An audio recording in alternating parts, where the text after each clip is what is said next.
Hello, welcome to Retry Radio. This is episode 2 of the show, but this is actually future Kerley re-recording a new intro for this episode that you're about to watch or listen to because we actually recorded it before episode 1. It's kind of confusing, where we reacted basically and had a discussion about the Nintendo Direct.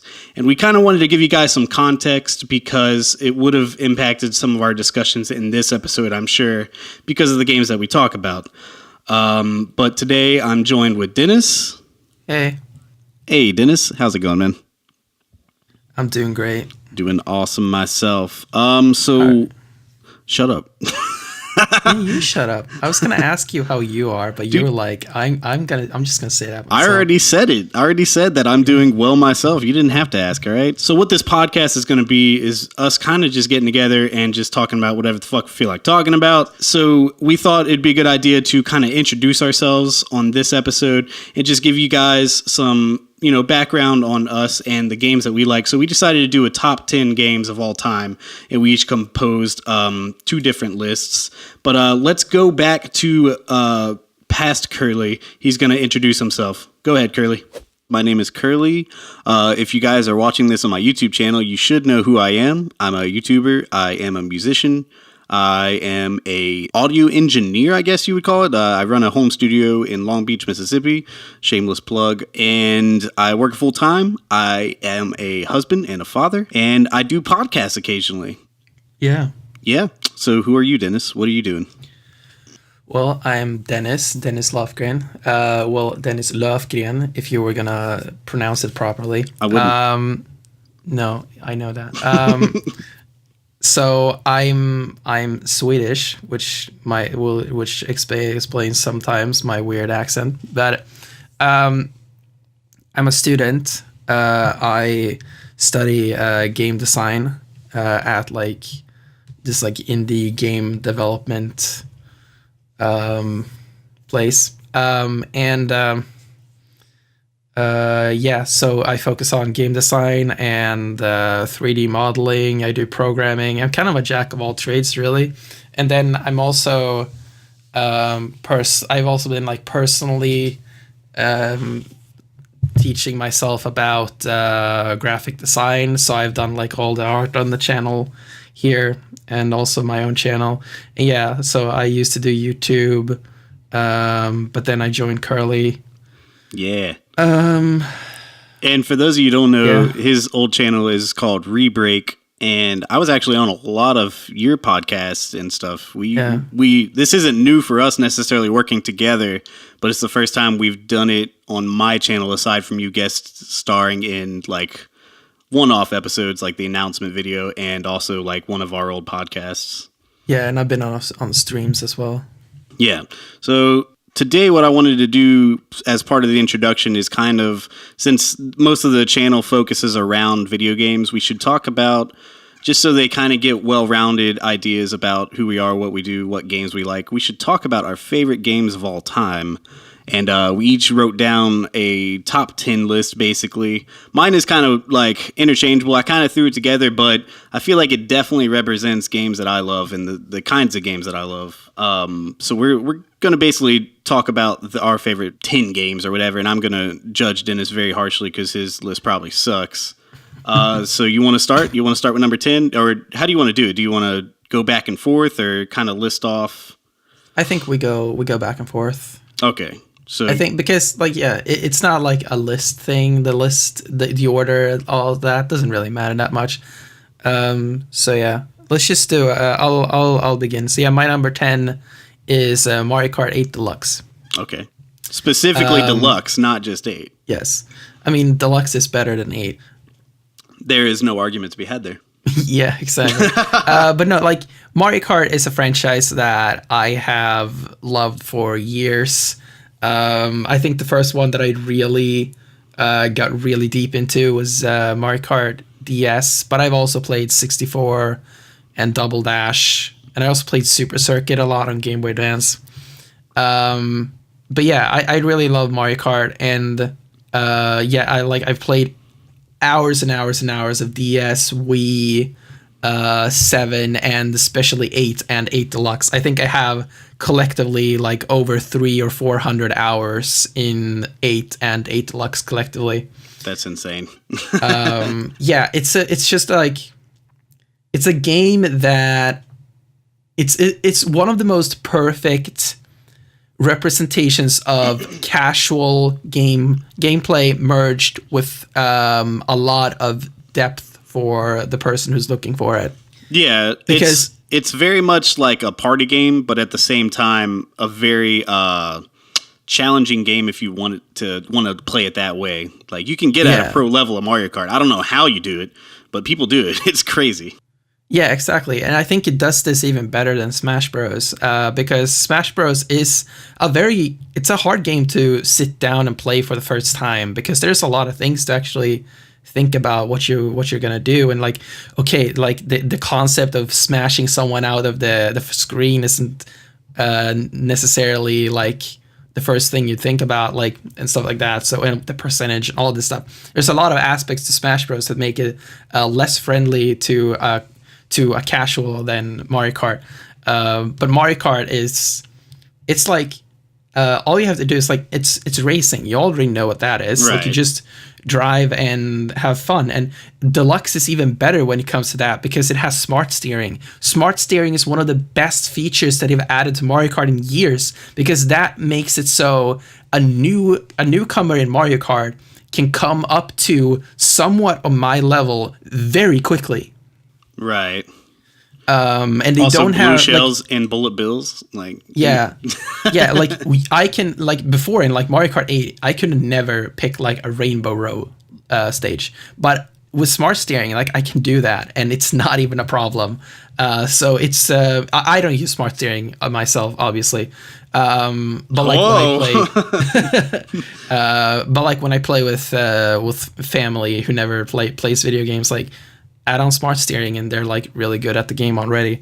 And then if they feel like it's obstructing like their gameplay, like you just turn it off. Like it's great, like training wheels that doesn't feel like the game is playing for you. Right. But yeah, so Mario Kart 8, it's really great. They have a lot of awesome characters. I wish they added more levels. Yeah, that's the one thing. The cut from vanilla Mario Kart 8 to Deluxe, like they made so many amazing changes with like battle mode, the 2 items, the new boost, and all that, and even some new items and whatnot. But I wish that they had gone a step further with some new maps, because like I played the hell out of 8, and like jump into Deluxe, like it's definitely worth the purchase of buying again and playing it. Yeah. Only even just for the battle mode alone. Me personally, I love the new battle mode, but I wish there was more courses, because like I'm just tired of them. Like that sucks that I'm saying like the best Mario Kart game of all time I'm tired of. But with that in mind, do you think there's going to be a new one on Switch? I don't think so. I think they would go with other racing games instead. Really? Okay. Yeah. So that secret retro project, right? That's probably never going to see the light of day. Yeah, it's possible. I really hope we see that Star Fox Racing game or whatever. Anyway, go to your 10. Yeah, okay. My number 10 is Chrono Trigger. It is an old-ass game, but it is just one of the best RPGs of all time for the Super Nintendo. I don't remember the guy's name. It's the dude that does the Dragon Ball art. He did the cutscenes for like the PlayStation version, whatnot. It's a freaking gorgeous game. The sprite work is amazing. The Super Nintendo is actually like really, really good for making profound, like, classic RPGs like Final Fantasy VI, Chrono Trigger, Super Mario RPG. It's just like, this one, to me, stuck with me for my whole life. I played it as a kid. It was one of the first RPGs I actually ever played. And, like, just the fact that you can go to the final boss pretty much, like, past the tutorial at any point in the game. And there's crazy alternate endings. There's weird-ass time travel involved. I just freaking love that game. Have you ever played it? No, I've never played it. Okay, you need to play it. I know you hate RPGs, but that's a really freaking good one. The characters are really likable. The music is absolutely absurd. The music is just incredible. The main theme, freaking Frog's theme, it all stays in my head to this day. Every day of my life, I think about this game. So it's definitely it definitely deserves to be on the list for sure. Cool. All right, so my number 9. Yeah. Yeah, so my number 9 is Super Smash Bros. Ultimate. Hey, guess what my number 9 is, Dennis? It is also Super Smash Brothers Ultimate. Sweet, so we got a combined one. Yeah. Now we have less time. Yeah, Dude, so I can talk about Smash Bros all day. Ultimate, I don't know what you're talking about. Yeah. Super Smash Bros. Ultimate is in my mind like the perfect fighting game. It is, as I talked about with Mario Kart, it is one of the best examples when it comes to casual gameplay merged with competitive, like really pro level gameplay. Right. But Smash Bros. Takes the scale and moves it a little bit more towards pro level gameplay because it's a game that you can actually do tournaments with. See, that was one of the points that you made in Mario Kart 8 Deluxe, where you're like, it does it better on that side. And I understand what you mean from like the beginning perspective, but I feel like Smash Bros, just like you mentioned now, it is moved over more on like this can be like a pro level fighting game because there's so many just rules and things that you can change to make it not luck based that you can't do in Mario Kart, you know?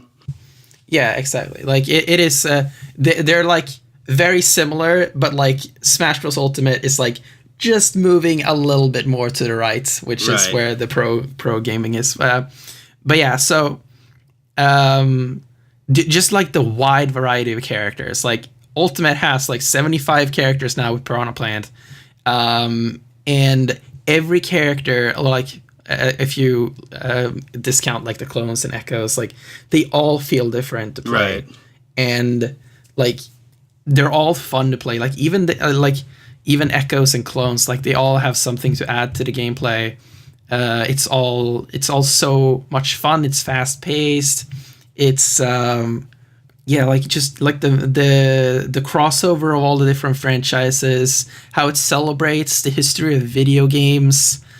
It's no longer Smash just is celebrating Nintendo. It's straight up just like video game history. It's just crazy. Exactly. Like Joker from Persona 5 is coming, which is not even a Nintendo character. Like it's crazy. But yes, it's just it's one of those games that you pick up the controller and the game feels like an extension of your hands. Right. And there are a few games that feel so intuitive that it just feels like you think about something and it happens, you know? Yeah, 100%. Dude, it's definitely the best Smash Bros. Of all time. Like, I mean, I don't know if people are still on the Melee wagon. I know, like, the pro community is never going to give that game up, but me personally, this is definitely the best one in my opinion. I think it's the best fighting game of all time. Like you were saying earlier about the percentages and how it does things that are kind of confusing at first, but it's so unique. Like when I was a kid and I played the 64 version, and not only was I playing with my favorite characters at the time, but like it was just something completely different because I was playing Street Fighter, I was playing Mortal Kombat, and now all of a sudden you don't have a life bar in this game. You have to like gauge a percentage to knock somebody out of a ring. It was just the freaking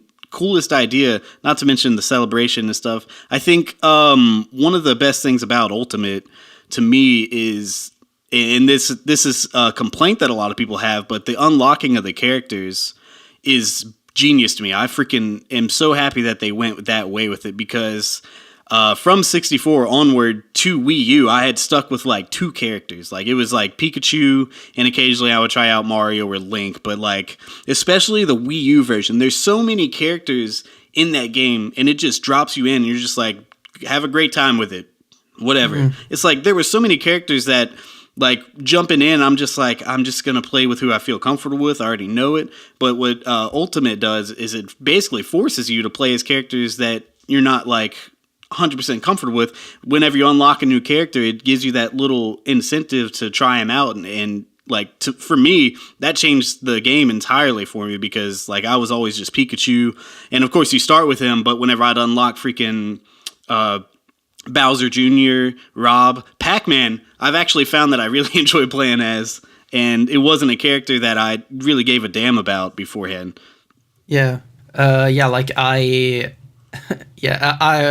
in Wii U I went like from at the end of Brawl, which was when I really started getting serious about Smash Bros. I was playing as Toon Link, and then I went into Wii U and I started as Toon Link, but I was like, I don't really feel like playing. So I started playing as Zero Suit Samus, and then I started playing as Lil Mac, and Lil Mac was my main for a really long time, even up in Ultimate. And then in Ultimate, I finally started playing Ike, which I really like. I really like him because he's got such incredible range with his attacks, and it's it's always unexpected, like the way he's able to hit. But now my new main, I think, I'm gonna transfer this to my main. It is Piranha Plant. Piranha Plant is so fucking fun to play. That's amazing. I actually haven't tried him out yet. I have the code. I forgot that it was already out. But I found the same thing with K. Rool.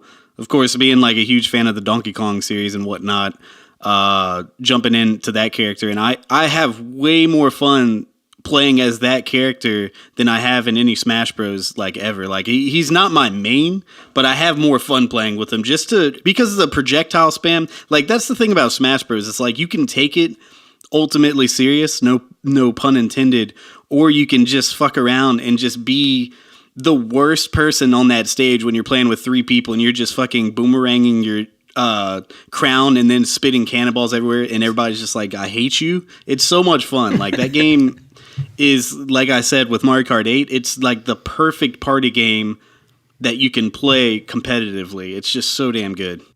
Yeah. All right, so both of our number 9s were Smash Bros. Ultimate. That's great. So my number 8 is Super Mario 64. Hey, wow. Okay. Yeah. Super Mario 64 is a really, like, I would say one of the best 3D platformers of all time. One of the first. Yeah. Yeah, crazy. It was one of the first attempts at it, and it was still one of the greatest ever. And I would like to say, or I feel confident in saying that it's not based on nostalgia. I think Super Mario 64 is legitimately at least the first part of that game, because it gets complete trash towards the end. When it comes to the level design, it is so smartly designed in how, specifically when it comes to the level structure of, the world structure, game structure, I guess. Right. Is, how you can start, like, you obviously have to start at the Bob-omb Battlefield, and you go get that first star, but then you're basically free to go whatever you want, as long as you have the star count to enter a door. And you can keep playing at Bob-omb Battlefield, but then maybe you get stuck and you're like, oh, I don't want to play this anymore. You just go to another room and try it there. It's designed so you will never get frustrated. Right. Which is it's really smart. Just the gameplay. I think if you compare just the moment-to-moment gameplay with newer ones like Galaxy and Odyssey, it doesn't hold up. It's definitely a lot there are like a lot of bugs and glitches when it comes to Mario's movement. They definitely ironed those out in the newer games, but it still holds up very well. Mario has a lot of moves that he doesn't need to have, but thanks to him having those moves, it kind of adds to the expression of the player. The fact that you can do the triple jump doesn't really add much to the game at all. Like, you could remove the triple jump and the game would be functionally the same. Right. You would still be able to play the game exactly. You wouldn't have to tweak anything in Mario 64 if you remove the triple jump, but the triple jump is so much fun to pull off and to do. And it makes it so basically at any just like plain ground, like most people just start triple jumping because it's fun to do. Yeah, that's my first experience with Mario 64 was I didn't understand it because 3D platforming games were not a thing. But like the fact that it just opens you in this courtyard and you're just like, wow, this looks beautiful at the time, of course. It still looks beautiful to me. But like it just opens you up and you're just messing around with the moves. I spent probably the first hour of that game just doing backflips, triple jumps, swimming, crouching long jumps just in the freaking courtyard. Like just spending an hour, it just was mind-blowing, especially at the time. And it's like you said, it's just fun to jump. Like Mario games are all based on jumping, and whenever you perfect jumping and make it fun enough to just do for an hour with no objective is just absurdly good. Yeah. And I can't agree with you more about it deserving a place on this list, and I will talk about it later. But my number 8 is a game called Crash Bandicoot, another 3D platformer that is just almost as old as that game, but kind of newer. Wait a minute. So you have the original Crash Bandicoot. The original Crash Bandicoot. Not Crash Bandicoot 2. Not Crash Bandicoot Warped. The original Crash Bandicoot. Okay. And I know that's not a popular opinion for... Like, okay, so first off, it's probably upsetting to some that Crash Bandicoot is on the top 10 of all time. But to me, it is just emblematic of the PlayStation 1 and... that console, that game changed my life. It changed the way I felt about video games. And I personally think Crash Bandicoot 1 is the better game. It's not as varied as 2, like level design wise, and the hub world is a lot more interesting in 2, but I think the gameplay is more fun in 1. And I really like the implementation of the side-scrolling sections in 1 over 2. Because in number 2, they really dive deeper into the 3D aspect of running forward and backwards. It's not like open world, but it's like, you know, narrative hallways of a platforming game, if that makes any sense. But in the first game, it mixes it up more between like this level is all side-scrolling and it's vertically really, really well designed. These levels, like you'll run from one end of the level to the right, like in a Mario game, but then all of a sudden you're going up. There's these crazy moving platformings. You got to go up, then back to the left, and it kind of zigzags you all around. And then also with that, you also have the more 3D styled levels. I just really like that mixture better in the first game. And I think the first game is more difficult, and I found that to be one of the factors that make me like it over the second one, because I feel like the second one's a little more nerfed. It's a little more casual, but for me, like, I'm really into the platforming games because of the challenge. Like, Mario games are generally pretty easy after, like, Super Mario Bros. 3, but those original games are just hardcore. Those games are not easy. They're not at all. And, like, I feel like Crash Bandicoot really hones in on that and just knocked it out of the park. Yeah, I would say like pretty much most of that, but about Crash 2, I think Crash 1 is it's like one of Naughty Dog's first games, and you can see it like shining through. It's like the level design is garbage at points, and like in my opinion, and I think it's a lot of levels are really bad in Crash 2 as well, but yeah, I think Crash 2 is better because they add the slide and the slide jump, which adds a lot to same to as like in Super Mario 64, just the expression of the player being able to have more control over Crash, and it's also not as overboard as Crash 3, which added all of the super unnecessary and really bad special moves. Yeah, motorcycles and shit. Yeah. Yeah. Yeah, the Crash 3 is it's a good game, but it's definitely like I have a hard time choosing between 1 and 2, but at the end of the day, 1 wins it for me because of the tough as nail challenge, and just like I said, I like the 2D levels more, and 2 misses that for me.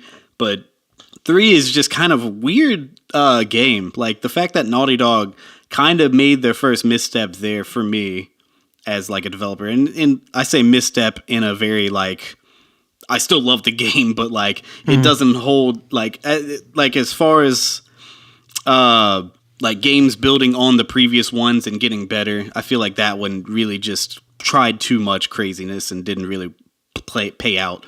And I have the same problem with the Jack series with them, where the first game is just perfect to me, and then 2 and 3 just kind of the same thing happened where they just went too far with the gimmicky stuff. Now it's like a GTA clone, guns and shit. But a lot of people disagree with me there too. Like Jack 2 is a beloved game, but I just can't even play it. Yeah, I think Jack 3 is my favorite in that trilogy. So yeah, Jack 3 does bring it back more full circle, but still, I think 1 is the perfect game. Maybe it's just Naughty Dog, like, I don't know. I like their first games, I guess, except for Uncharted. Yeah, Uncharted 3 is actually the best one. Yeah, no, I think 4 is the best one. I lied. 4 is the best one, but 3 is definitely number 2. Yeah, absolutely. All right, so my number 7 is The Legend of Zelda: A Link Between Worlds. Hey, that's the 3DS game? 3DS game, yes. Wow, okay. Yeah, I think this was the game that showed us where Breath of the Wild was going to go. And I think Link Between Worlds is currently the best presentation of what you get if you mix the openness of Breath of the Wild with the structure of Ocarina of Time and Link to the Past. Right. Where like they basically like Link Between Worlds is kind of unapologetically just Link to the Past, but they changed things about it. Where like it like they just encourage you to go whatever you want. And right. I love that about that game. Like the second half of Link Between Worlds is like, okay, here's like 5 dungeons and like just go and complete them in whichever order you want. And there's one of the dungeons that is locked by an item that you need in another dungeon, but the game never tells you that. There's something you have to figure out on your own. Right. I like that. So yeah, and also just the game is also so clever. They have this like, what could you like basically just like this kind of Mario-esque mechanical thing with like merging with a wall. Like they make like so the game is just so freaking clever, and like how you like there are so many great puzzles that use the different items. I like the system of renting items and ultimately like buying them. I think that is a very interesting system instead of like unlocking items in dungeons. So yeah, I think it's a really great game, and I really hope they make another one in the vein of this on the Switch. It would make a lot of sense for them too. But I actually, confession time, I've never played Link Between Worlds. I absolutely love Link to the Past, but I was a late 3DS adopter. Like I got mine right near the end of its life cycle. And I played like Pokemon Sun and Moon, the new Metroid and whatnot. But I that's a game I want to go back to. Like, just bring it to the Switch so I can just play it there because it would be so much better. Yeah. Like, I don't know how they fix the 3D stuff because that game has like 3D puzzles, doesn't it? Like that incorporate the 3D on the console or something. No, it just kind of uses it for cool effects. Oh, okay. Well, I mean, but yeah, I would love to play through it, but yeah, bring it to the Switch, man. That would be the answer to that. My number 7 is Donkey Kong Country 2, another 2D platformer from Kerley. This game is beautiful. The soundtrack is probably my favorite video game soundtrack of all time, and like Sticker Brush Symphony, it brings me to tears when I listen to that song. Like, no joke, when I listen to it. And especially like when I go and find like the symphonic or orchestral versions of it, I'm just like, fucking David Wise is just a fucking genius when it comes to composing. Like, I don't know if anybody's ever done, if anybody's ever really matched that since that game for me personally. The Kingdom Hearts franchise also has really good music, but that's a whole different story. But like, the music is like the biggest part of that game for me, but also just the gameplay. I freaking love the secrets in that game. Each level has a secret DK coin, bonus levels that just like, they're so smartly hidden, and there's like crazy animal puppets that you have to find. There's the games do 2D platforming better than any game on the Super Nintendo, better than Super Mario World. Mario World had so many cool like key puzzles and stuff, but I feel like this game just like stepped it up a notch. It's my favorite one of that trilogy, of course, and like the graphics on that console being able to be that good, and like the 3D rendering crazy shit is just mind blowing to me. Still, I still play that game at least once a year, like all the way through 100%. Cool. Yeah, and I've only like dabbled in that game. I don't know. There's something about those old country games that I just can't get into them. I don't know why. I think you're a crazy person. Though I think like, don't get me wrong, I love Tropical Freeze. I didn't really care for Returns as much because the motion controls and bullshit. Tropical Freeze is like the best sequel we could have ever gotten, or reboot, or whatever you want to call it. But like, to me, I want the original controls. Like, everything feels different, where I wish it felt the same as it did, because I don't know if I'm nostalgia blind, to be honest, but I feel like the floatiness of the characters and the weight that Donkey Kong and Diddy Kong have, well, Diddy Kong and Dixie Kong in this case, are just perfect to me. I don't know, when I'm playing that game, I just, like you said earlier with Smash Bros, like it feels like an extension of myself. I think those games are just perfect to me. Cool. All right, so my number 6 is Hollow Knight. Hey, I played that. It's a really long Hollow game. Knight. Yeah, Hollow Knight is a game that should cost $60, but it costs like $13. Like many awesome indie games nowadays, they could easily get away with charging full price. I'd buy them. Yeah. Hollow Knight is a marvel. It is amazing. It takes the formula of Metroid and completely like throws it up in Nintendo's face and like, dude, wish this is better. Yeah. Like, just like how the game is a little bit confusing in the beginning, but after that it opens up to this just like this vast, massive world. I think I've spent like 70 hours in this game, and like the base, like once you get through the first like few hours, and the game opens up, like it's kind of like Breath of the Wild in the way that like most of the game is like optional content. Right. Like after that you just have to go to these like 3 like boss characters, beat them, and then you go to the final boss.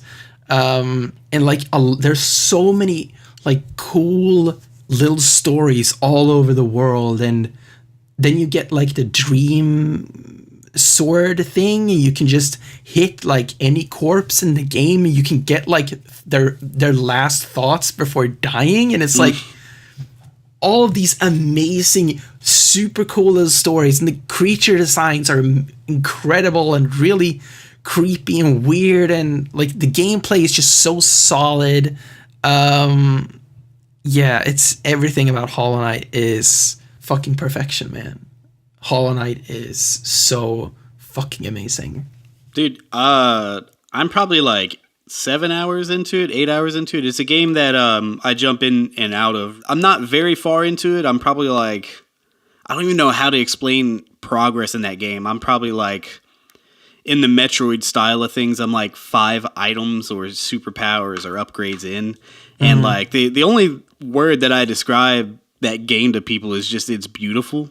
Like, and not just graphics wise, not just that, but it's just like everything about it is in beautiful in a term like not bright, colorful, but like the darkness, the grittiness. It's so all just living and gross and bugs, and it's just you pair that with, like you said, like perfect gameplay, and I agree with you 100%. Like it's a better Metroid game than any Metroid game we've gotten since Super Nintendo. I think like it is the Breath of the Wild of Metroid. Yeah, absolutely. And like I said, I it's a game that I love to jump in and out of. Hopefully one day I'll beat it, but yeah, I agree with you. That's a very special game. What are we on? Number 5? 6? Number 6, Ocarina of Time. That is a Zelda game that is, like we argued about before this, it's a Zelda game that I believe is a perfect game. I honestly, like I was saying with Donkey Kong Country 2, the music makes this game for me. The gameplay, the Z targeting was just so fucking amazing and like revolutionary. The dungeons in this game are so good. Like the level design, everything about it is just beautiful to me. The characters, the fact that it's the same thing, like I said, with Mario 64. You're just kind of, you get to Hyrule Field and you're just like, it's funny to say now because it's been iterated upon so much, but like that world was so massive. And it's just like, the game is linear, but you feel like what you're doing in the world is up to you. And the way that it's crafted in that way, and like you said with Link Between Worlds, there's sections of the game that you can't get to, but you have to figure that out yourself. I mean, like, because you can wander up Death Mountain, and then you're going to see some shit like, oh, you need a hook shot to get here to this heart, or yada yada. To the water temple, you see that there's stuff underwater. How the hell are you going to get underwater? How am I going to get down there? You have no idea. But also the time traveling elements in this game, I think, is brilliant. Like the fact that like you start this game off as a kid and not knowing that, hey, you're going to be adult Link in this freaking ultimately destroyed world that Ganon actually wins at, and it's just crazy. It's so good. I hate you. I hate you, Dennis. So we were talking about beforehand of like maybe doing the most controversial gaming opinions. And so I think I don't think Ocarina of Time is that great. I definitely think it's still a good game, but I think it has a lot of design issues. But I think the overriding thing with Ocarina of Time and why people love it so much is because it is a very epic story. It's a very like it's a story that puts you into the game as a child and then has you grow up. It's something that it attaches to the player, which most people play this as a kid. It makes you feel like you're Link, and then you like grow up and you become stronger and stuff like that. I can see why it's a very like relatable story, stuff like that, and like in people get attached to it. But what I think a lot of people forget about Ocarina of Time is how extremely frustrating it is at points. And you were talking about the C targeting like it was a good thing, and I think the C targeting is just like it's just an excuse because the game's camera is really fucking bad, and it kept being like that for a long time up until like Breath of the Wild. But yeah, like if you want to hear like a more in-depth like explanation as to why I don't think Ocarina of Time is as great, I can redirect you to the Ego Raptor video about Ocarina of Time versus, I think it's like sequelitis, like Ocarina of Time versus Link to the Past or something like that.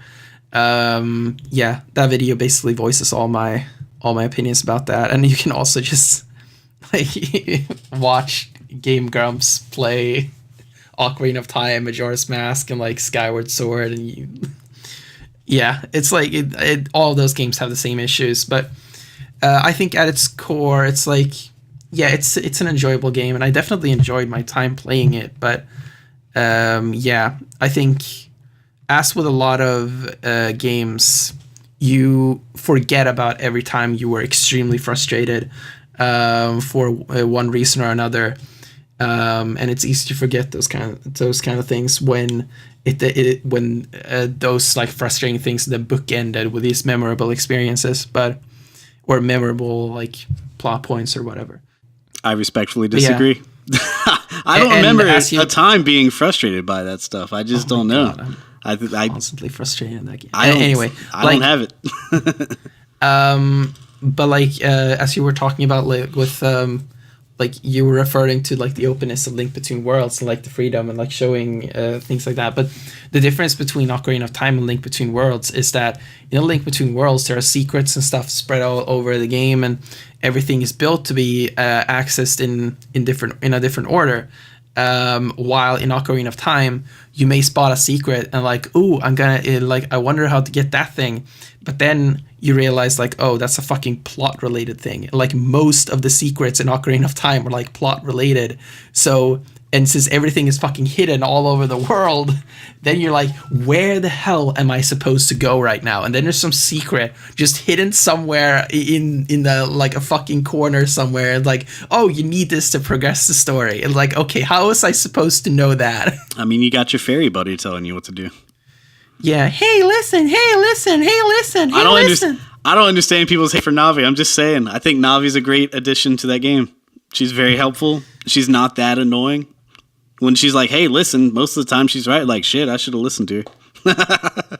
But anyway. Yeah, or maybe you designed the game. We can have a whole episode talking about how wrong you are about Ocarina of Time. But let's go to number 5. Yeah, all right. So my number 5 is Donkey Kong Country Tropical Freeze. Hey. Tropical Freeze is, I would say, the best 2D platformer of all time. Ooh. It takes a incredibly gorgeous visual art style and blends it with an evolution of Mario's level design, where it's just like the levels are like fucking massive, and they take the concept of the gimmick level design of Mario, but instead like every level has like 2 gimmicks in it, and then it starts by introducing one of them, and then it introduces the other one, and then it mixes those 2, and then it introduces ones that you've experienced before. And it's like every level is a masterpiece in that game, and they're all distinctively different in their visual style, and I think the controls are perfect. I love Donkey Kong's weight in that game, how he feels to jump, like how they have made the game, how did they have designed the game around an analog stick instead of a D-pad. Like how you can just move the stick a little bit and he'll like slowly like walk forwards on all fours, and then like move it all the way and he'll like start running, and the roll and like the ground pound and like all the different moves, like grabbing, all of this stuff. Yeah, it's Tropical Freeze is fucking amazing, and the music and like the different Kong buddies. So like you adding like Diddy Kong for a jetpack, adding Dixie Kong for the double jump, and Cranky Kong, and you basically have fucking DuckTales all of a sudden for some reason.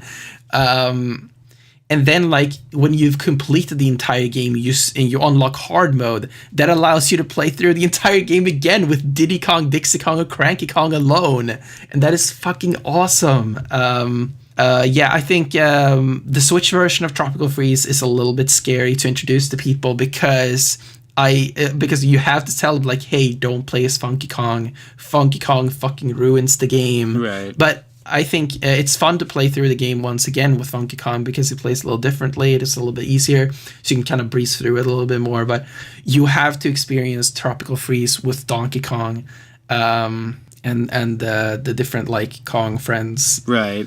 I agree with most of your points. The 2 things wrong with that game, or like I said earlier, I disagree about the controls. I feel like something is never quite right for me.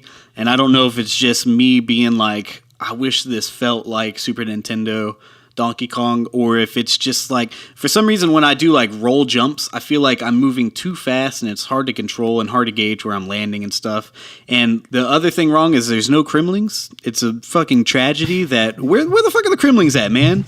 Come on, Donkey Kong Country. Where the hell's K. Rool? Just give me like a hint of them or something. But like, one thing to talk about with Funky Kong is, speaking from experience, being that I've got a daughter, me and her played that game quite a bit. That game, like, and I fucking love it for this, is tough as hell. Like, it's not an easy game. And Tropical Freeze is in like pretty much every way a sequel to Returns. If you haven't played Returns, Tropical Freeze is fucking unapologetically difficult. Yeah. And I think it's not as difficult for me because I played the entirety of Returns. Right. And I think if you add like there are aspects of Returns that I like the minecart levels. There's like an entire world of minecart levels. I love that game. But yeah, Returns and Tropical Freeze, they're an incredible duo of games, and I just wish they would make a third one. Yeah, dude, I would love a third one. It's just, there's like little things where I don't, like I said, I don't know if it's carrying over from Donkey Kong Country, but like I can't pick up barrels with the run button. The run button doesn't give me the momentum I want. The weird trigger stuff to grab stuff, it's just not ingrained the way the other games are. And like I played through the whole game, and even to the very end, I found myself like dying because I was like, fuck, I didn't hold the trigger to grab onto that thing. I was trying to use the Y button to grab it. And it's just weird things like that I just could never adjust to. And I tried the classic controls, and then it was just a headache for me. Like I love the game, like you said, it's gorgeous. The soundtrack, the characters, the secrets in that game are amazing. Like the level design, everything. And like you said, the gimmicks. It's probably the best gimmicks in any like 2D platformer levels. Like you said, the Mario-fication of it just being like, now this level is going to be about bubbles or whatever, putting out fire. It's just so much fun, and it never gets old, because right as soon as it's like, all right, I get this, it's bringing on something new. It's genius. Yeah. But yeah, I never could wrap my head around the feel of it. Make a third one, Retro. Do it. Yeah. I'm really wondering what Retro is doing. Yeah. Because like they've been not doing anything since Tropical Freeze, and I really, really, really hope their game is not being canceled now when they're starting to make Prime 4. That's what I'm scared of. I just hope whatever they were working on still sees light of day. My number 5 is The Last of Us, PS3 exclusive that was remastered for the PS4. I think it's Naughty Dog's best game, hands down.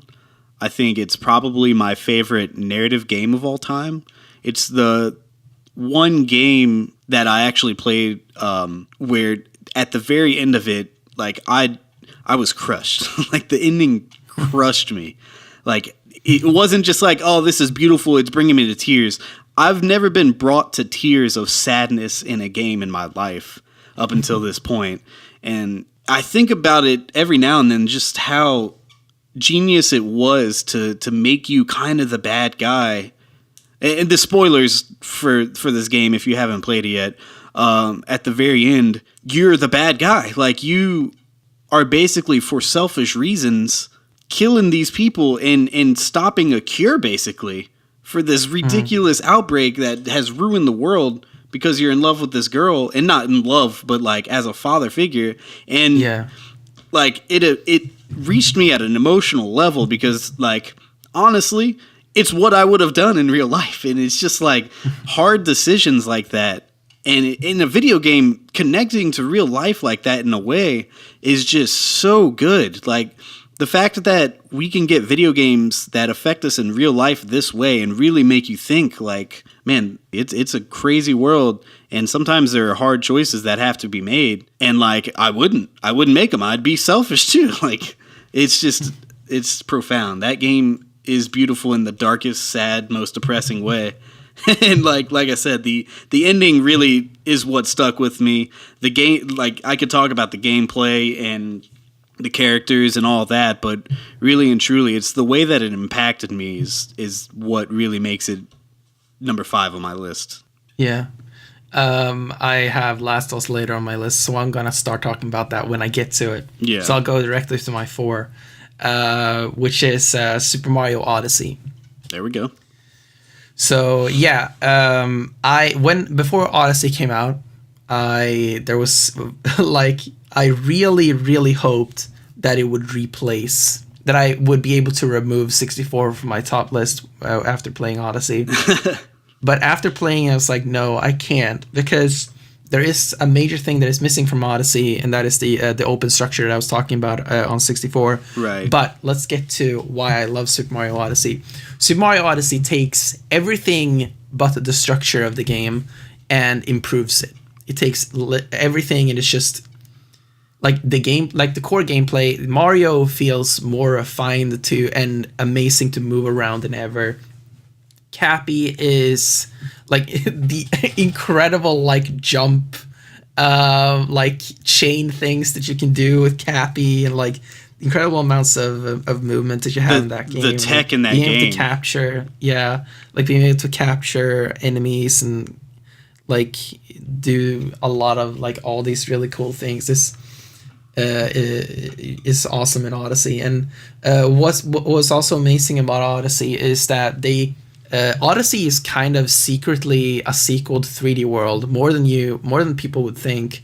In that, like, there's a lot of linear parts of Odyssey, and it's like in like these little small rooms all around the worlds, where you have these like very these like gimmick style level design levels where this small little enclosed room starts by introducing this game mechanic, and then it evolves it over the course of this little room.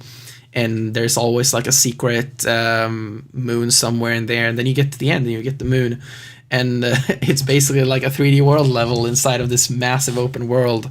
And the designs of the massive open worlds, or like not massive, but like these kind of small open worlds, is also great. Like they're so like open, and you can explore them however you want. And like how you're dropped into one of these worlds, and they tell you like, hey, you need this many moons. Get them whenever you want. Like you can just get whichever moons you want. Just get this amount of moons to get enough fuel to travel to the next location, and that's all you need. And they even have like cutscenes in there for if you purposefully skip the story. It's like there are a lot of great things about Odyssey. Like I don't even know, like a lot of the things I said about 64 still applies to this game, except for the game structure itself. Right. I think Odyssey was it's one of those, again the game just feels like an extension of yourself. It's beautiful, the visuals beautiful, the music is amazing. It's a magical experience. That's a game that is just based on pure happiness and joy. Yeah.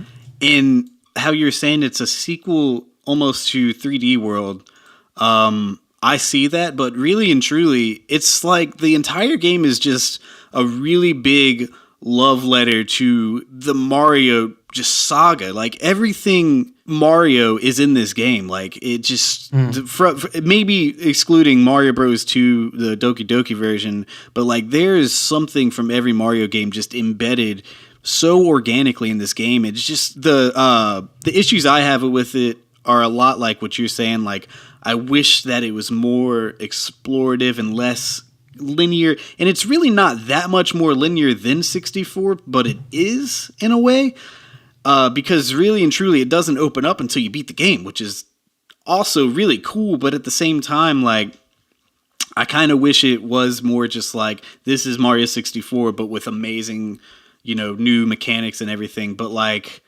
I was saying, it's just like you said, it's magic. Like that game it just pulls on your heartstrings, and in a really positive way. Like the freaking Metro Kingdom, the ending of that literally had me just smiling fucking ear to ear, dude. I could not stop smiling during that whole section. And the very at the very next kingdom after the credits roll, like just gave me the feels, dude. It gave me chills, like goosebumps going into that world. Like I said, it's just a love letter to everything you love about Mario. It's amazing. My number 4 is Breath of the Wild. If you would have told me that the Switch game for the new, well, okay, it was developed for Wii U. The newest Zelda game for Wii U, if you were like to sit down and tell me like, dude, this is not going to be like Ocarina of Time, I would have been disappointed. I was a little disappointed that they were like, oh, it's open, you can go anywhere in this gigantic world. And I'm just like, that, I don't know about it. Like I was just very skeptical because of like modern day open world games before Breath of the Wild were just littered with just nonsense to do. It just puts you in these big worlds. It's just like, you can go whatever you want to do, fuck around in this massive world. And it's just like, they never clicked with me. Games like that never clicked with me. And it seemed like that's what this game was going to be, but somehow they make this gigantic open world where you can go anywhere, you can do anything right from the start, past the tutorial, of course, and they somehow make it in my brain to want to explore this crazy world because I just see something in the distance. Like, that's never been the case with any game. That's never, like, I've never been in a game and been like, hey, what is that over there? I'm so intrigued. This is so much fun. Somehow this game just makes you want to explore every inch of this world. It makes you see something in the distance. You're like, I have to go there. Midway going through there, you see something else. You get distracted by so many things, and it never gets tired. It's just pure fun. Like, I don't understand even why. Like, the shrines are so beautifully designed. It's a replacement basically for the dungeons of old Zelda games, and it somehow is better. Like, I don't even understand. Like, I miss and dungeons. again, like that, the shrines have like that Mario gimmick style level design. Yeah, it's crazy. The fact that, like, because I'm just hardcore Ocarina of Time, like, you can't get better than that. Like, I want to go dungeon to dungeon, give me a new item, make it Metroidvania style.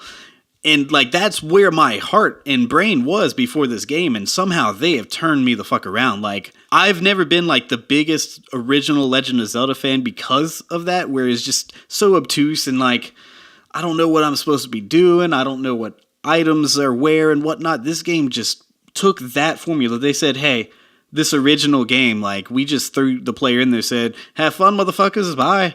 Like, they took that and just made it perfect. Like, that... This is a better game than Ocarina of Time, I have no doubt. But a part of me wishes so badly that they would have just taken the dungeons and just made them, like, on top of the shrines. Give me the shrines, because I could play those all day long. But I only wish the Divine Beasts were more like traditional dungeons. That's the only complaint I could possibly have for this game. Yeah. Yeah, the game definitely has its flaws. But yeah, I'm gonna talk more about that later when I get to Breath of the Wild. So my number 3 is Uncharted 4: A Thief's End. Hey, okay. Uncharted 4 was an amazing experience when I played it. I remember it was coming out, and both me and my friend Adam, we were both really excited about playing the game.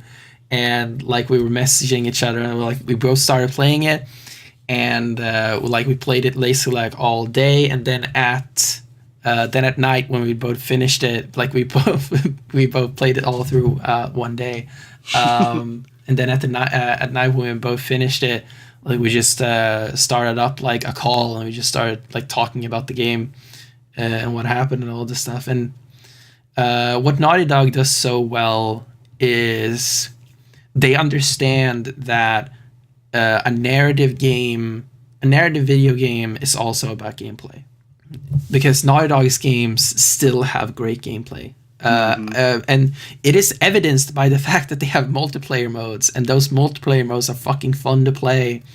The fact that you can remove the story of Uncharted and remove the story of The Last of Us, and it would still be a fun game to play. That tells you how fucking great those games are. They don't need the story to be great. And just like, I love the driving aspects of Uncharted 4. I love driving a car in that game. It feels so good. The more open areas, so much fun. And the way, like the conversation system that they have in the game, of like how if something like more important for the story happens and a conversation gets interrupted, it's like, it's not like, oh no, you don't ever feel afraid to advance in the game if there's a conversation going on, because you know it's gonna get it's gonna be continued later on when after that important thing happens. So one of the characters will be like, oh, what were you talking about? And then like, oh yeah, and then they continue the conversation. It's fucking amazing. Yeah, and just like the set pieces in that game, they're so cool. Like the clock tower and like the city chase in Madagascar, which like that sequence of the game is just insane. Like it starts from the top of that clock tower, he falls down, they go into the fucking car, they race down through that in between that there's this shootout. to fucking run through, and then you like. And then you jump into the car, and the car goes down the city, and you have to like avoid that tank that keeps hunting you. And then when you get out of there, there's like this big open area where you can drive around. And you have to like find Sam, and then when you get out of that area, Nate is like literally being dragged by like a car in the dirt, and you have to like climb up to the car, and then you jump between cars, and you can like jump into the cars and start driving them. Like, it is so fucking cool. Yeah. And yeah, like all of that is just so cool. And then like, oh yeah, and that's not even it. Like that sequence ends, and you're sitting on the back of the motorcycle with Sam, and you just start mowing down a tank that's hunting you. That sequence of the game is just insane, man. Yeah. There's dude. There's just something that Naughty Dog can do with their set pieces in the games that just give you the ultimate adrenaline rush. Like, yeah, it's hard to even describe like why it's so good, because I mean, you see action movies doing the same stuff, but when you feel like you're in control, like that game, especially with the ridiculous set pieces, it just, you seriously just, your heart's fucking pumping, and you're just like, I can't believe this is possible in games. Like the fact that it gives you those feelings and like makes you feel like fucking the ultimate Indiana Jones, like at your fingertips, man. It's crazy. Naughty Dog is special, man. They know what the fuck they're doing.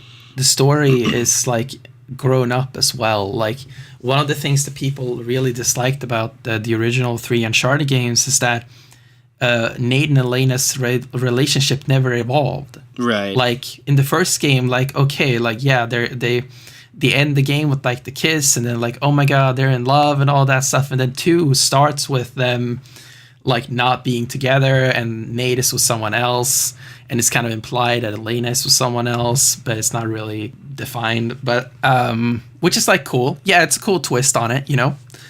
But then it happens again in 3, and this time they're married, and now they're separated, and like it's like okay, yeah, we get it. Like you did this thing already, and then in 4. The fact that 4, like after the intro, like the fact that 4 starts with them having lived together for a few years, and it's in their house, and you can walk around the house and look at things, and it feels lived in. It feels like they actually live there. And it gives you the greatest Easter egg of all time. The Crash Bandicoot. Yes. Yeah, and yeah, the sequence when you just play like a fucking level of Crash Bandicoot, and Nate doesn't understand the point of video games, and like Elena's in there, and like it's just so like their commentary while playing is so fun, and like the conversations between Nate and Elena feel so genuine. It's real. Like, yeah, it feels like they've been married for years, and they've started to run out of topics to talk about, and they're just like, okay, yeah, like how was your day at work? It's like all these like really mundane and boring conversations, but that's like they portray marriage as someone who hasn't been married. I assume like it feels very genuine because they show the problems, they show all these like. The fact that they have communication issues, and like basically the entire game, spoilers, I'm just gonna spoil the entire story of Uncharted 4. Like the fact that this, like basically the main theme of the story is lying to people. Yeah. And like because the entire story of the game starts because Sam is lying to Nate, and then it ends up with and then Nate starts lying to Elena, and then this just like everything falls apart when when all these lies are revealed, and and then like I love the section with Nate and Elena towards the end of the game where like you just get to like. It's a very calm section where they're just driving together in a car, and there's that one section where the music just overrides everything else, and you're just driving. That section is amazing. But yeah, like the fact that it's like there's this one section where they start having a conversation, and then they interrupted, or they start doing something else, and then Nate is like, no, we're actually going to talk about this now. Yeah. And that never happens, because it's like, okay, yeah, we'll talk about this later, and then they talk about it off screen between games, and you just see the repercussion of whatever the conversation was. But in this game, like right after like this very really like dangerous section where Nate almost died, as he usually does, almost dying, he's like, no, like I'm just gonna say this now, we're just gonna have this conversation right now. And also, like, one of the best sections is when they find all the people, and they were all murdered by poison in that dinner room, and Nate is like talking about this like so, and he's like so like enthusiastic about it, and he's like all these loose threads are connecting with each other in his head, and you can like just see how he's connecting all these clues that he's found. And during this entire time, the camera is focused on Elena's face. You can just see how she feels about this, right? And like how the analogy of like how these people who are now dead at this table, having been poisoned by someone they thought they knew. They are in the exact same situation as Nate is in right now.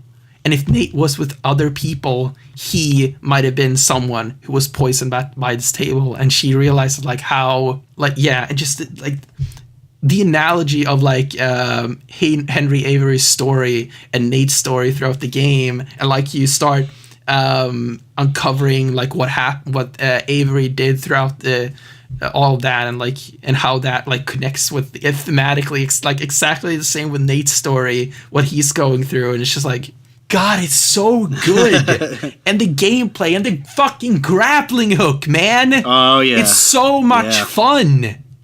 God, it's such a good game. It is. I agree. I'm kind of sad that I don't have it on my list, but it's too late. I could make it number 3, but instead, my number 3 is a game that I both equally love with all my heart and almost hate with every ounce of my being. Super Mario Maker. Super Mario Maker has to be on my top 10 games of all time. Like, anybody on the channel knows that this game is my life and death. The name of the podcast is almost named after this shit, because retry, the fucking start over button, you know? Like, it's just like, this game is ingrained in me in some of the worst ways possible. It gives you one of the greatest games of all time, right? Super Mario World, Super Mario Bros. U, and it just kind of like gives you this beautiful little baby of it all, because the physics are completely different from the original games. It's closest to the new Super Mario Brothers, but even that is tweaked. And so it gives you, like, number 3 was going to be Super Mario World, and I was like, no, it's not. Like, I've moved on from that. Super Mario Maker is the best 2D Mario game ever, only because of, like, the fact that it gives you the best game of all time and just says, like, hey, here you go. Here's the tool set. It is such a great intuitive level creator design, and it's just so easy to use. Anybody could do it.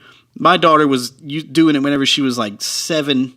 I don't even know that. That's not true. She was 9, 10. I don't remember when the game came out, 3 years ago. So she was like 2015. 10, yeah. And she was making levels. She was making actually good levels. Like the tool set that it gives you is so easy to use. It's such an easy thing to wrap your head around. It just gives you the ability to just make your own Mario game, and that's beautiful in its own. But the reason why it's my favorite game is, like, it opened my mind up to basically Kaizo levels, the crazy, like, it took, like, the one thing that I complain about with Mario games is sometimes they're too easy, like newer ones, that is. Although if you 100% them, it's hard, yada yada, you can talk about the amazing level design that Nintendo has all day long, which makes it a better game than what this is, because it's usually a lot of people who don't fucking know level design. But there are people that legitimately make amazing levels, like Nintendo quality levels. you've made good levels in this thing that I'm just like, this is fucking incredible. It's just absurdly good. But it opened my mind up to the crazy things that you can do in vanilla Mario. Like, I've been playing the Kaizo college series, and it's just like the fact that like I would watch people playing these crazy levels being so good at Mario, and I'm just like, I'll never be that good. I can actually do it now. Like, I to be completely honest with you, I'd rather play like a good Kaizo level rather than vanilla Super Mario World at this point in my life, just because I've already experienced it so much. And it's always something new when I jump in there. And don't get me wrong, like I say I hate this game, and I mean it. I fucking hate this game sometimes. Like, it makes me want to just fucking break the disc in half and be like, I'm not playing it again. Never. I'm done. I'm walking away from it. But I always come back. I'm always having a good time when I play it, even when I'm not. I mean, it's the best Mario game of all time. Whatever. All right. Yeah, I mean, I think Mario Maker is fun, but I think I would rate like a Mario game above a designed Mario game above it. The creation tools are really great, and all that stuff. Yeah, I don't really know. I think the game is very limited when it comes to the creation part. Mario's level design is all about gimmicks, and the game gives you like 10, and it's like, I need more than this. What the hell? Yeah. It's just crazy what people found you can do with that game to exploit and create gimmicks. Like, there's some glitches. There's just like, there's such minuscule tech, like doing a spring jump that you can't do in Super Mario World that you can do in this game.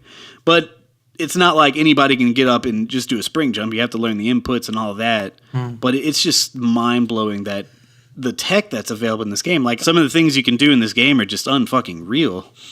All right, so my number 2 is The Last of Us. We were talking about The Last of Us before, and The Last of Us used to be my favorite game of all time until the next one that we're going to talk about. Dethroned it. As I said with Uncharted 4, The Last of Us is a game that's just fun to play, but it has this very like incredibly depressing story that's tied to it. And the game makes you cry the first 10 minutes. Yeah. It makes you cry every 10 minutes. Just that beginning of the game, like it really captures you. It's like, wow, man, like this is just such powerful storytelling. And like the gameplay is fun. The crafting, they have like a really nice simple crafting system where it's like the same items create a Molotov and a health kit, and you have to decide. It's like, okay, do I make a Molotov or a health kit with these materials that I have found? And like the collectibles in that game, which then influenced Uncharted's collectibles, which is like actual stuff. Like you find these notes, you find these things to read, you find audio things you can listen to, and like you find newspapers, and you find all of this lore about the world. And Uncharted 4 ended up doing the same thing then, with like finding actual things that you can read, things that actually like expand the experience of the game, instead of just like, oh, here's some cool trinket or whatever. The level design is great in The Last of Us. The encounters, I didn't even talk about the encounters in Uncharted 4. It's the same there. Like they in The Last of Us, they introduced the dynamic detection system, which they then moved into Uncharted 4 as well, where like you can get detected by an enemy and they can hide. No, wait, they introduced that with 4, or did they? No, they introduced that with The Last of Us. It's in The Last of Us, yeah. Yeah, like how you can get detected and then you can go hide, and people will start looking for you. And it's not like they automatically know where you are. Right. Oh, and oh my god, the infected, somehow they took zombies and made them creepy again. Yep. Anytime you had those clickers, dude, I was just like, no. Yeah. Why? Just like tense. all you have to. Yeah, like the runners are creepy too. Like how you can still see that there's a person in there. and they're like not in control of their body, but they're still conscious about what they're doing. Mm-hmm. And then the clickers who are like just completely like taken over, and their face is like it's like grown inside out, and and they make these like fucking clicking sounds. You just hear that clicking sound immediately. It's like, like, where is it? Where is it? And you're just like looking around. It's like, oh my god, there it is. Like you walk around the corner. It's like, oh my god, it's right there. Yep. And the fact that you can walk up to it and stand up right in front of it, and it won't see you because it's fucking blind. Yeah. So fucking creepy. And then then you're like, okay, I'm gonna do this cool thing where I'm gonna stand up next to it, and then there's a fucking stick on the ground or something. You drop it. It's like, oh my god, now it knows where I fucking am. Have you played The Last of Us on grounded mode? Is that like the hard mode? That's like the ultra hard mode, the one that they patched in later. No, I didn't play that. I don't think I could. I mean, it took me years to finish it. Jesus. It is, but I do not recommend anyone to play it like above normal the first time they play through this game, because the game is all about the story. Yeah. But then you can add this like level of difficulty and realism to the game, where it's like I was playing through grounded mode, and it's like I can't, like, I'm constantly hurt. Like I can't find any items to heal myself, and like I really should just turns it into an actual this. Like survival horror game. Yeah, it turns into a real survival game, and you don't have the listen mode, so you can't fucking cheat, and like it's a crazy experience. And you barely have any ammo. It's a very cool experience, but it's definitely not the optimal experience. But yeah, it's cool that it's there. And again, like the multiplayer, I played the multiplayer of The Last of Us a lot. I actually really liked the multiplayer in that game. It's really tactical, and I wish I had a team of people to play that game with, because yeah, it's so tactical, and yeah, I really love The Last of Us, and the story is great, as you were talking about. Like, yeah, I mean, you're covering everything that I missed. I mean, what really stuck with me, like I said, is the story, but like, I mean, the game is fucking fun in a dark way. Like it's fun, but like also very tense, very, very creepy, very atmospheric.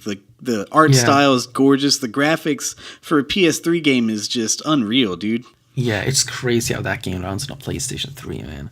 Yeah. But yeah, like something that I've heard on like podcasts that I've listened to, specifically Jared Petty of formerly of like Kind of Funny and Pop Lip and a Jump and all that stuff. Like he said, like The Last of Us is not a fun game, and I completely disagree with that. And he's like, and some people I've heard talked about, like, a game doesn't have to be fun. Like, no, a game has to be fun. And I think The Last of Us is a perfect example of that. The Last of Us is a fucking disaster when it comes, like, it is literally a disaster, because the world is ending. It's been 20 years. Everything is fucking terrible and tragic, and it's so depressing everywhere. And like, there's no saving. It's like, oh well, there is one, but yeah, like, but the game is fun to play. No, like you have this super fucking dark game, and it's colorful. It's fun to play, and it's hard to describe it, because like it is fun, but at the same time it is very bleak. It's just very unique in that way. And you could say the same thing about like the Resident Evil games, where it's so bleak and dark, but they always felt more arcade-like type games, whereas this just feels so grounded and real in a very fictional way, of course, but like you said, it is fun. It definitely is, like crafting and sneaking around and, you know, taking out zombies. You know, it is fun to explore that world and live in it. But at the same time, it's like, I fucking wouldn't want to do that in real life. That doesn't sound fun at all.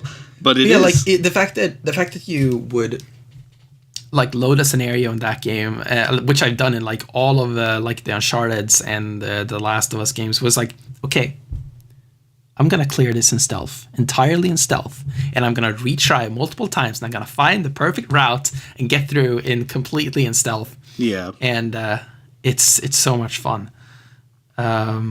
Yeah, and as we talked about the story and like Joel and Ellie as characters, they're so well rounded and so fucking good. Amazing. Such good characters. Yeah, I mean, can't really say enough good things about it. I think it's Naughty Dog's best game. We have a lot of Nintendo and Naughty Dog, so I mean, you guys are definitely learning about us. So my number 2. Wait, no. Yeah. Number 2? Yeah, 2. Okay, my number 2 is a game you talked about earlier, and it used to be my number 1 game of all time. It's Super Mario 64. This game, like I said, backflipping in the courtyard for an hour.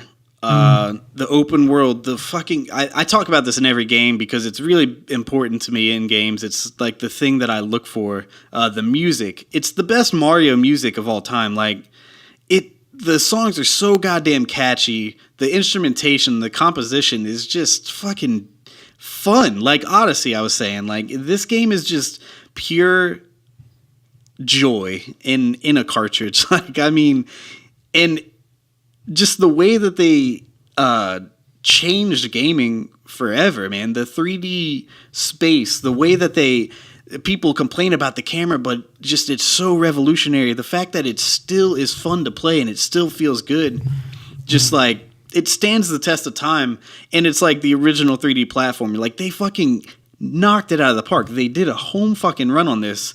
I think, like you're saying, the later levels level design gets a little janky. I kind of agree on some of them. Like the second snow level is a little lacking. But then you have the big small world, which is fucking genius to call back from Super Mario Bros. 3. And they did it in a 3D space, and it's just you fighting these giant, massive piranha plants. The TikTok clock, I think, is my favorite level in the game, just because the gimmick alone is just crazy that you could just stop time and make this level super easy, or you can play it fucking hard mode and super fast moving, or reverse. It's just crazy. The things that they did on that game. Rainbow Ride. Yeah, Rainbow Ride can go suck an ass, all right? They can go lick a butthole. Whoever created Rainbow Ride needs to be fired, if it's not already fired. Dude, it's just... Like I said earlier, Ocarina of Time is a perfect Zelda game. This is a perfect Mario game to me. It's just, I love it. Even speedrunning this game, like you said, the glitches and stuff. Like I think about this all the time. If they ever remade this game ground up, I really hope they keep all the jank. So like you can clip through walls by doing backwards long jump. The crazy speedrun tech in this game makes it a fun for me to come back to all the time, just to exploit what is a perfect game that is actually kind of fucking broken. Like, I mean, have you seen the half A press shit? Oh yeah. Yeah. Like, this guy Panenquick or whatever his name is on YouTube, like, he is fucking insane, and I love it. Like, it's that video of, like, completing this, like, the sewer level or whatever it is, with doing like one of the objectives in that level with like half an A press. It's like and him going through that entire video. He talks like he's trying to explain how black holes work. Oh yeah, like that. It's so in depth. It's so hilarious, and it's like, why did you spend this much time learning up? The most meme moment in that video is when he pauses and says, "Now it's time to talk about parallel universes." Shit. Oh my god, that's amazing. Oh, it's so funny. But yeah, it's brilliant. The level design, the controls, everything about it. The fact that, like you said earlier, you can just, if you're frustrated, move on. It's fine. Yeah. You only need a couple stars here. They even Metroided the way that you can go back to worlds now that you have a metal cap. It's just so smart. It's like, it gives you that Zelda feel in a Mario game, even, because you're sitting there like, how the hell can I swim through this jet to get this stupid star that I see right in fucking front of me? And I remember as a kid, I was just like, I don't understand. I'm trying to swim as fast as I can. Later on down the line, you learn, again, heavy boots, except now it's a coat of armor. It's just it's such brilliant game design, I think. Yeah. The only All right. reason why I couldn't confidently like place it above Odyssey is the fact that every level is in Odyssey is great. It's like good to I can great. agree with that. I can agree with that. Yeah, and Super Mario 64 gets, I would say, exponentially worse the longer you play it. There are some good levels towards the end of the game, but like most of them are complete fucking trash. Like Rainbow Ride is like a joke. It's like, Rainbow hey, Ride look is at bad. This. It's yeah, bad. it's like it is a level designed around waiting on a flying fucking carpet and not doing shit. However, the speed running through that level, very fun. Yeah, I mean, it's very hard. entertaining Very to watch people fucking speedrun hard. that shit. That like, level ends runs. Like, that level fucking sucks, dude. Oh, man. Super Mario 64. It's great. What is your number one, Dennis? What is your favorite game of all time? The Legend of Zelda Breath of the Wild. Woo! Woo! Yes. So, yeah. It deserves it. The Legend of Zelda Breath of the Wild is a game that I would fucking wipe my memory to play again. Yeah. Like we talked about the amazing stories in The Last of Us and Uncharted 4 and like what I would pay to play those games again from the start, but like those are defined stories. They're gonna play out the exact same way every time. Breath of the Wild is an experience.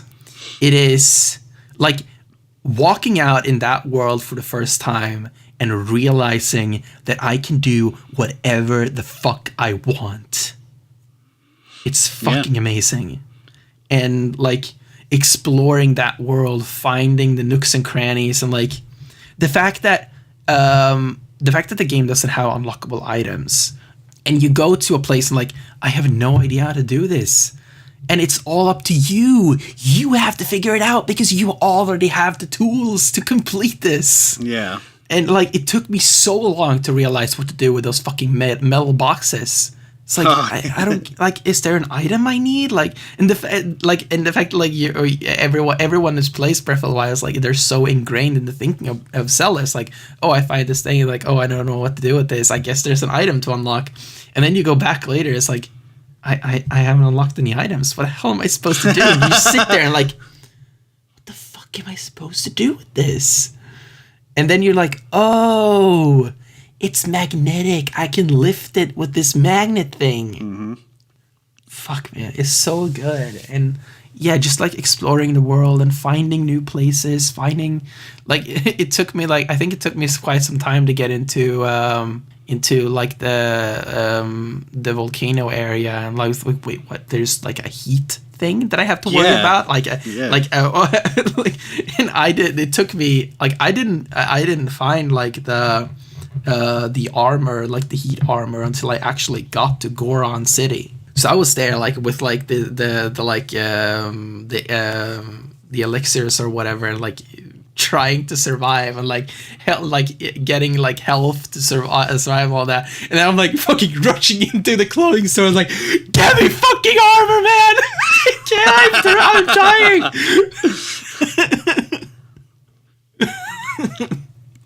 Yeah, man. Dude, that game is so cool. It's a special freaking game. Like I said, it took every notion I thought I had about open world games and just said, shut the fuck up, Kerley.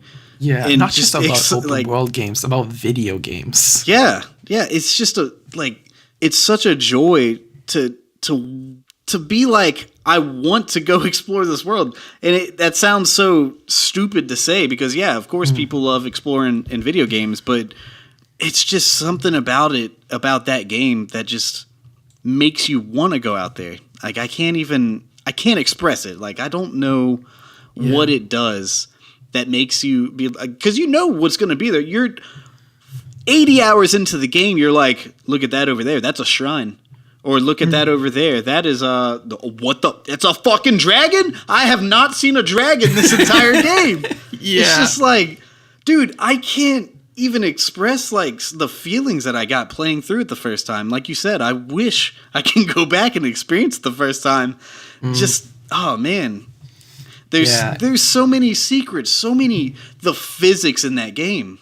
Yeah, the physics, and not just the physics. Like it sounds like a marketing term, but like they were talking about for this game, like, oh, we didn't just develop a physics engine, we developed a chemistry engine. Yeah, and you listen to that and like, that's fucking bullshit. There's nothing like a fucking chemistry engine. And then they talk you to then like, because I listened to their GDC talk about like all this, and like the chemistry engine is like fucking everything in this game. The fact that like everything made out of wood can burn. Yeah, like everything. Yeah, it's like that is like I think Shigeru Miyamoto talked about this. I don't remember, but like I've at least thought about this myself. It's the fact that there are like 10 different ways to pick an apple out of a tree in Breath of the Wild. Right.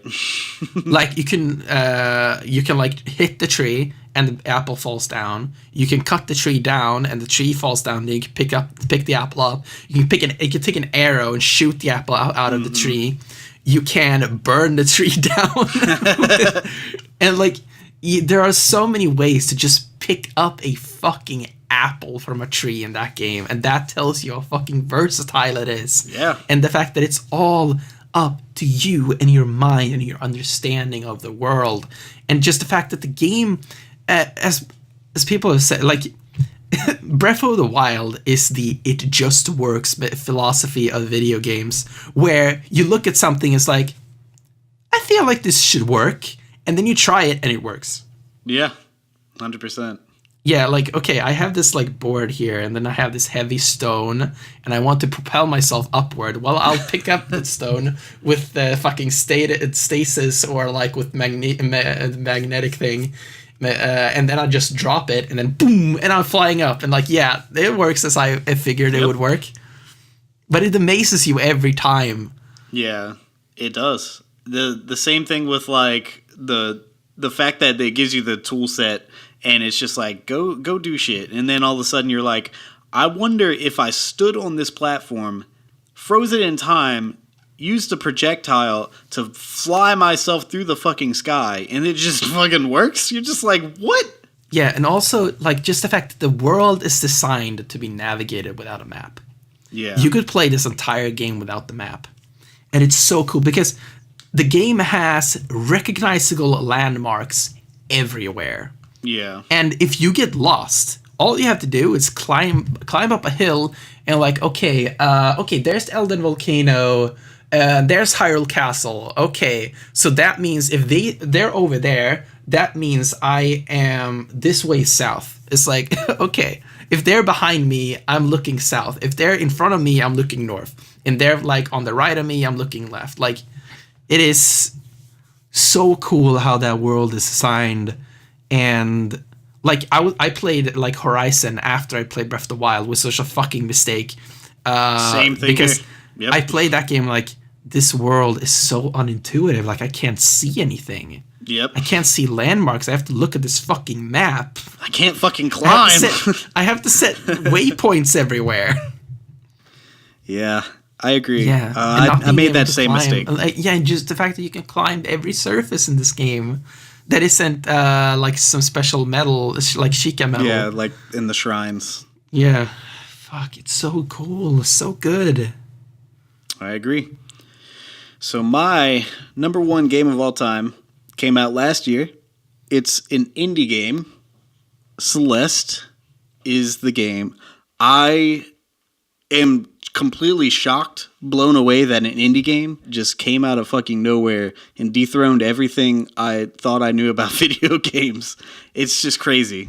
It is, I think, the best 2D platform ever made, and perhaps it's definitely not like the best video game story I've ever seen, but it's the one that, like I said earlier about The Last of Us, it's the one that really hit way too close to home and impacted me so goddamn hard that, like, even every day I'm just like, I think about it. I think about Madeline's journey. I think about the things that she went through that I go through. The gameplay, I'm just go through. Okay, so the music, obviously I talked about in every game. Fucking 10 out of 10. Phenomenal. The music is some of the best video game music ever made. The aesthetic of it, the fact that they have hidden Easter eggs in reverse in the soundtrack is just crazy. The fucking level design is so goddamn good. It's just like, it teaches you. The only way that I can describe it, because I don't know how to put it in words, is the game is very hard as nails. Your first playthrough, you'd go through what's called the A-sides, the main story, and you're just struggling. You're getting your ass kicked the entire time. And then at the end of the game, you're basically playing the same levels, but completely different levels. That is basically like hard mode called B-sides. And everything that you learn in that core game is just taken up to 11.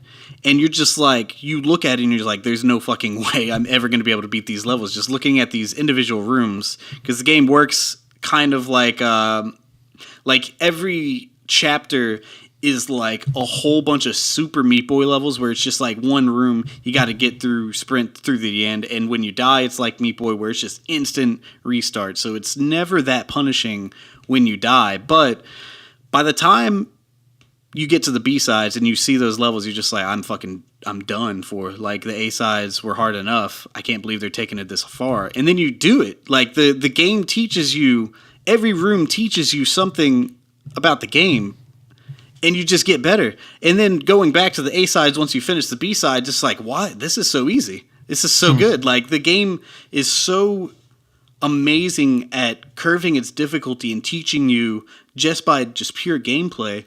And then you have the story, which is basically a story about inner demons, about depression, about struggling to find out who you are and accepting who you are. Because Madeline as a character, she's very troubled.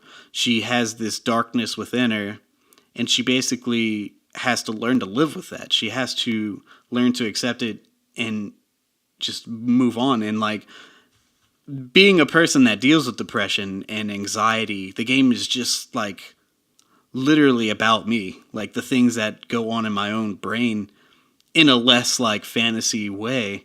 And when you reach the section of the game with the feather and is talking about breathing, like the game itself through its gameplay gives you anxiety because it's so difficult. And the game itself tells you, like, don't worry about it. You can do this. And it's so just encouraging, and it builds you up, and it's telling you to breathe, and it's telling you how you can live with this. Like, I've never had a game help me with mental issues. And I'm just like, after my first playthrough, I sat down lay down at night, and it just kept thinking about this game and how much it just meant to me, and it still does. And I still think about it every day, and I'm so grateful that I played it. Like, just, I could have so easily passed this game up and been like, oh, it's just a typical 8-bit/16-bit 2D ripoff that all these indie games are doing. But I'm telling you, man, if anybody out there has not played this game, it is fucking special. It is my favorite game of all time, and that is crazy that an indie studio can knock down Super Mario 64 for me, but it really does mean that much to me. Like, it's just so goddamn good. Yeah. What is so cool about Celeste is the fact that the story mirrors the gameplay, and the gameplay mirrors the story. Right. Not only does events happen in the story, but the gameplay itself makes you feel that way too. Right. That's what I mean. Like, the gameplay gives you a sense of anxiety. Yeah. And it's just so bizarre to even say that, like, a game gives you these feelings, and then the game tells you how to deal with those feelings. Yeah. It's fucking mind-numbing. Like, yeah, the fact that the game doesn't make fun of you for losing. And I think the accessibility options, like the assist mode, is like it was something that they added very close to the game's release, but I think it just aids the message of the game, which is like, hey, you think this is too hard? It's like, okay, yeah, oh, it's cool. Like, you can change the game however you want to make it more easy for you, so you can deal with it. And it's the same way with the issues that the game talks about. It's like, hey, like, whatever you can do to get over these feelings and like deal with this stuff, you should, you know? Yeah. So yeah, it's a phenomenal game. Definitely very good. Yep. Man, that is my favorite games of all time. 10 of them. And your favorite 10 games of all time. Yeah. Episode's a little long, but that's okay. You guys got to learn a lot about us, and I appreciate you doing this with me, Dennis. We are going to make this a weekly show. What the show is going to be, we'll just kind of have to feel it out. Maybe it'll be gaming. Maybe it won't be. You know, you guys let us know in the comments maybe some topics that you guys want us to talk about. We're going to have some guests on here on some episodes as well to help fill it out. I know on my previous podcast I had my band members on. We'll get them on here as well. It's always good having different dynamics and whatnot. Also, let us know what your favorite games are. What did we miss? What do you disagree with, especially with Dennis's terrible opinions about Ocarina of Time? But I appreciate you guys listening, and we'll see you next time. Dennis, where can they find you if you they can did find want me to? at Dennis_Lofgren on Twitter. Yeah, and you can find me at Kerley Studios, Kerley, or on this YouTube channel that you're already at. Make sure to like and subscribe and leave the comments. I really do love reading your guys' comments, so leave those motherfucking comments, goddammit. Yeah, I read them too because I also have access to... Yeah. So Dennis is kind of like the producer of the channel, by the way. So, I mean, you don't have to go far to reach either one of us. But that's going to wrap it up for today, and we'll see you guys next week. Much love and peace out. Bye.